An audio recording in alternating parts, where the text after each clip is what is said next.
রোকন সম্মেলনের সম্মানিত জেলা নেতৃবৃন্দ, অন্যান্য নেতৃবৃন্দ, রোকন ভাই, আসসালামু আলাইকুম ওয়া রাহমাতুল্লাহ। আজকের আমাদের আলোচনার বিষয় হচ্ছে নির্বাচনে বিজয় লাভে আমাদের করণীয়। এখানে আমরা বিভিন্ন আলোচনা শুনেছি, এর আগেও 27টি পয়েন্টে নোট করেছি। আশা করি আমরা সেগুলো পর্যালোচনা করলে আরো সুন্দরভাবে আমরা নির্বাচনে বিজয়ের দিকে এগিয়ে যেতে পারবো ইনশাল্লাহ। প্রথমে যে জিনিসটা প্রয়োজন, যোগ্য প্রার্থী। আলহামদুলিল্লাহ, বাংলাদেশ জামাত ইসলামী বাংলাদেশের সকল স্তরের প্রার্থী বাংলাদেশের সকল দলের চেয়ে যোগ্য। এ ব্যাপারে কোনো গণমানুষের কোনো আপত্তি নাই, আছে বলেন? এরপরে এ ব্যাপারে আর বক্তব্য নাই। দ্বিতীয় বক্তব্য হলো দক্ষ ও পর্যাপ্ত কর্মী দল প্রয়োজন।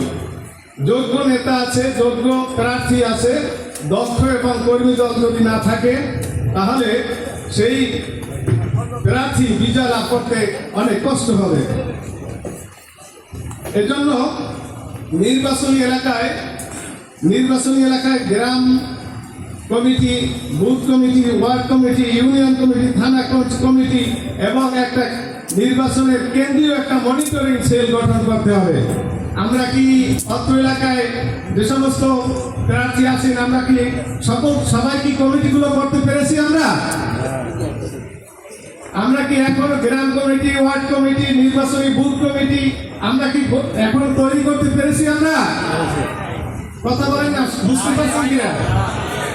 যদি না করতে পারি, গ্রাম committee, booth committee, ward committee, বাংলাদেশে অনেকগুলো জেলার খবর নিয়েছি, তারা এমনকি একটা গ্রামের ভিতরে 4টে বুথ আছে, 4টে সেল ভিন্ন কমিটি হয়েছে।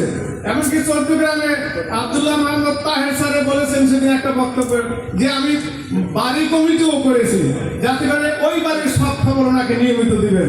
অর্থাৎ নির্বাচনের বিজয় লাভ করতে হলে আমাকে গ্রাম কমিটি আর union committee, booth committee, ward committee, এই কমিটিগুলো করতে আর কয় মাস লাগবে বলেন? আরো 10 দিনে 15 দিনে যদি